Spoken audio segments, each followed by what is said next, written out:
Imagine losing the love of your life. And just when you think hope is gone, someone online tells you that you deserve happiness again. But what if that warm voice, those flowers, that promise of love was all a lie, designed to drain you of everything you had left? Before we dive in, tell us in the comments where you're watching from, and don't forget to subscribe to Bite Crimes. Your support helps us keep bringing you chilling, educational true crime stories that protect you and your loved ones. Now, sit back, because what you're about to hear is both heartbreaking and a powerful warning. Let's begin. Linda Harris was 59 years old, a retired schoolteacher living in Sacramento, California. She had been married to David Harris for 3 decades. Their marriage was steady, not flashy, road trips in their old SUV, weekend gardening, Friday pizza nights. When David passed away suddenly from a heart attack, the silence in their house became unbearable. Friends tried to comfort her, but the nights were the worst. "I would sit by the window at 2 a.m., Linda later told a reporter, and the house felt like a museum of everything I'd lost. A year passed. Her grown children lived out of state, one in Oregon, one in Texas. She spent most evenings scrolling through Facebook groups for widows, sometimes sharing photos of David, sometimes just reading others' stories. She never imagined that grief would make her a perfect target. It started as a direct message on Facebook Messenger, a profile named Richard Coleman. Silver-haired, well-dressed in every photo, often pictured beside private jets or charity events. His first message was gentle. "I saw your comment about losing your husband. I lost my wife 6 years ago. I know that kind of loneliness." Linda hesitated for days before replying, but Richard was patient, never pushy. He asked about David, about her garden, about her grandchildren, every night. His messages became a small spark of warmth in her otherwise empty house. Soon came the gestures, an e-card on her late husband's birthday, then a bouquet of lilies delivered to her door. He said he was an international businessman dealing in medical equipment, often traveling between Europe and Africa. The long-distance explanation made sense of why they never met in person. For the first time since David's death, Linda began to smile again. "He made me feel seen," she said later. "Like, maybe my story wasn't over." Pause for a moment. What do you think about Richard so far? Would you have trusted him, or would you have been suspicious? Tell us in the comments below. Your thoughts might help someone else stay safe. The first request was small, almost reasonable. Richard said he was closing a business deal in Ghana, but his credit card was temporarily frozen due to international fraud checks. He needed just $1,500 to pay local customs fees so a shipment of medical devices could be cleared. Linda hesitated but convinced herself it was only a loan. She wired the money. A week later came another message, an urgent one. Richard claimed he had been in a car accident abroad. Nothing fatal, but he needed $5,000 for medical bills that the local hospital wouldn't accept his foreign insurance for. Then came the promise. "As soon as I'm back in the States, we'll finally meet and I'll pay you back every penny." Linda's heart overruled her doubts. She took money from her savings, money she and David had set aside for retirement trips they never got to take. Over the next 8 months, the amounts grew. $12,000 for a delayed business shipment, $25,000 for urgent travel to sign a contract in Europe, $30,000 for an alleged investment that would secure their future together. Each request came with love-soaked apologies and promises. By the time Linda's children visited for Thanksgiving, she had already sent over $120,000. Linda's daughter, Emily, noticed her mother was unusually protective of her phone. At dinner, Emily asked, "Mom, who's Richard?" The tone in her mother's voice when she answered, soft, almost dreamy, made Emily uneasy. Later that night, Emily searched the name Richard Coleman, along with one of his photos, on Google's reverse image search. The photo popped up, but with a different name, a real European surgeon who had no connection to Linda or any romance scams. Emily's stomach dropped. She and her brother confronted their mother the next morning. Linda felt humiliated, at first refusing to believe them. But when they showed her screenshots from online scam warning forums, complete with the same text messages Richard had sent her. She burst into tears. "I wasn't just losing money," Linda later admitted. "I was losing the future David and I had worked for. I was losing the idea that I could still trust people." By then, her losses had grown to over $200,000.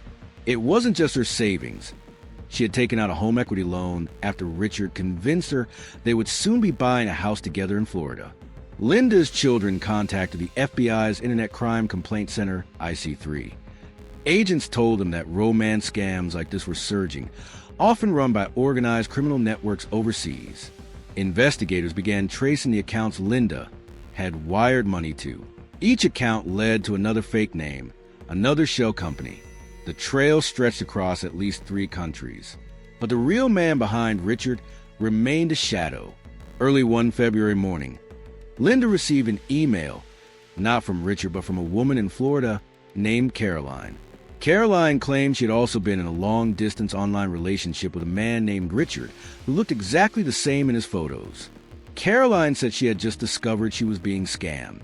She had lost $80,000 and was desperate to find other victims. That email was the first piece of evidence that helped investigators link the accounts together. But as agents were finally closing on the network, something unexpected happened that almost derailed the entire investigation. FBI investigators reached out to Caroline in Florida. She provided chat logs, bank transfer receipts, and even recordings of late-night voice calls with Richard. Comparing Caroline's evidence with Linda's showed a perfect match. Identical writing style, the same phrases of affection, identical excuses about frozen bank accounts and travel emergencies. Forensic analysts traced the email headers.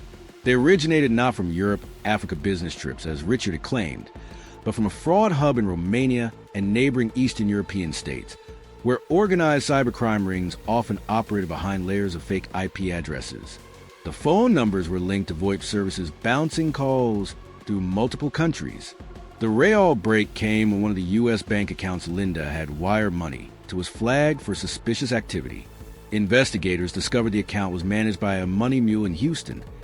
Someone recruited online to move funds on behalf of the scammers.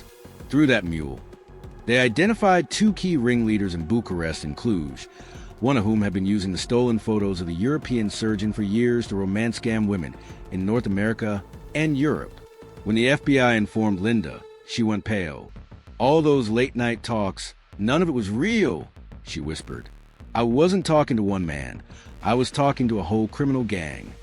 Linda agreed to help investigators. She kept replying to Richard's messages as if nothing had changed, giving the FBI more time to gather evidence. For weeks, she endured more pleas for money, more stories about new emergencies.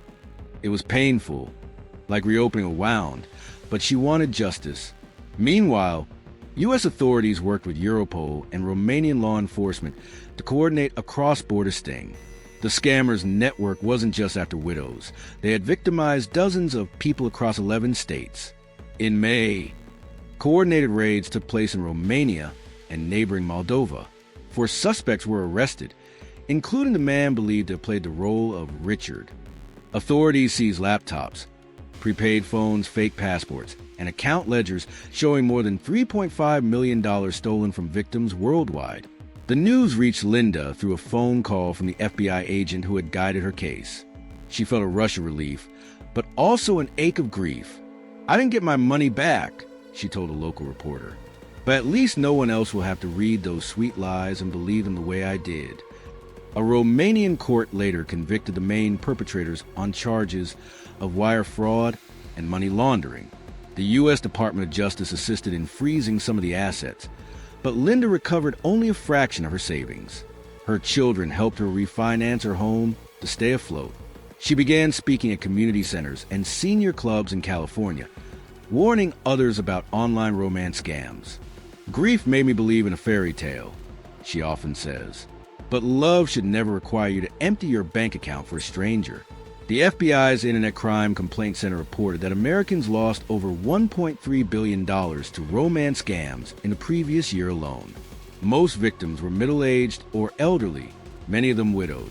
Investigators said what struck them most was how genuine the scammers sounded.